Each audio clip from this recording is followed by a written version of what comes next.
Today we are going to discuss other reformers of the Protestant Reformation. There were many others after Martin Luther. One of these was William Tyndale. In 1520, an English scholar named William Tyndale wanted to translate the Bible into English. English was the vernacular of people who lived in England.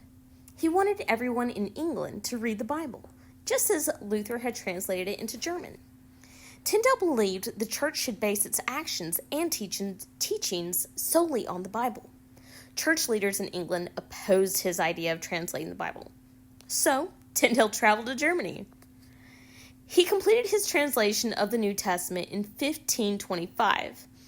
Now, this was following the spread of Wycliffe's Bible, which resulted in a death sentence for any unlicensed possession of Scripture in English, even though translations in all other European languages had been accomplished and made available. Because Catholic leaders opposed this action, William Tyndale was captured and later executed for violating church teachings. However, his translation became the basis for later English translations of the Bible. Tyndale died a martyr's death in 1536 at the stake, where he was strangled and burned. And there he cried, "Lord, open the King of England's eyes." Some 14 years later, the Great Bible, as it would be called, would be ordered up for 9,000 parishes of England. Sadly, Tyndale would never live to see it.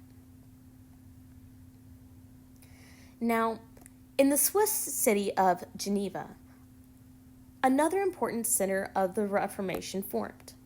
Around the same time that Luther posted the 95 Theses, a Swiss priest named Ulrich Zwingli preached and reformed ideas in Geneva. I do hope I pronounced his name correctly. Zwingli believed the Catholic Church was becoming too corrupt and people should be allowed to interpret the Bible for themselves. Zwingli was killed in 1531 during a war fought between Catholics and Protestants, but his ideas continued to spread.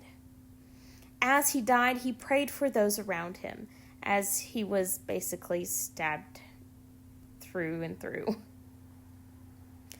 Another major reformer was a man by the name of John Calvin. John Calvin was from France, but he moved to Geneva to join the reformers.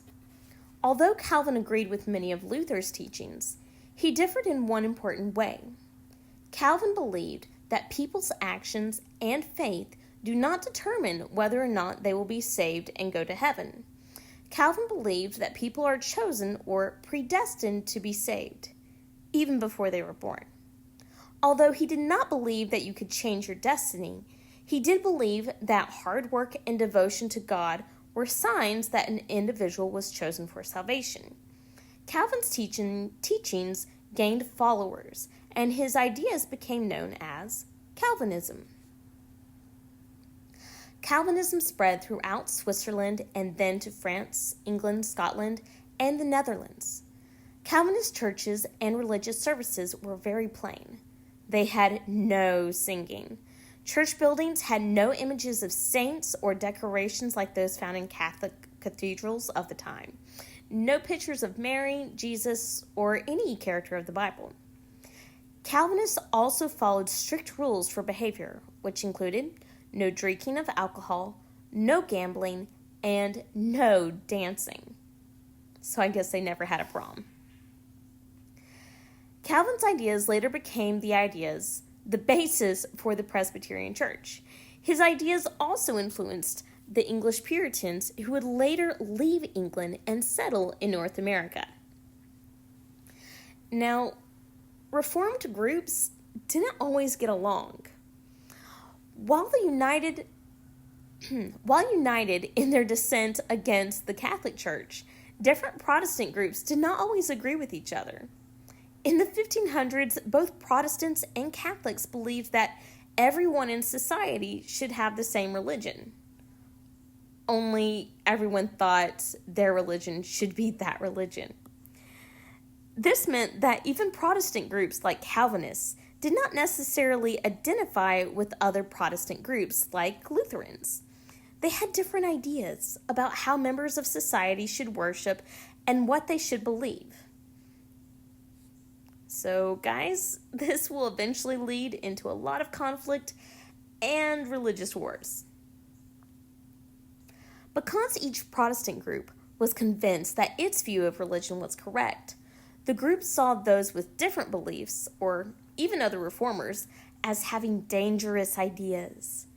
Coexisting proved as difficult for groups like Calvinists and Lutherans, who considered the other group to be heretics, as it was for Catholic Church and reformers. Now, a heretic is someone who goes against the church, someone who preaches something against God. A heretic is someone who is considered the worst of the worst for those, especially in the Catholic faith. Reformers in Europe showed the divisions between these groups. In Switzerland, for example, those who believed in the teaching of Calvin and Zwingli separated themselves from Catholics and Lutherans in Zurich Consensus of 1549. They basically said, we don't want anything to do with those Catholics and Lutherans. And on the other hand, the Catholics and Lutherans said, we don't want anything to do with those Calvinists. On the other hand, Catholicism and Lutheranism were included as options for future leaders of the Holy Roman Empire in the 1555 Peace of Augsburg, but Calvinists and other Reformed groups were excluded. That's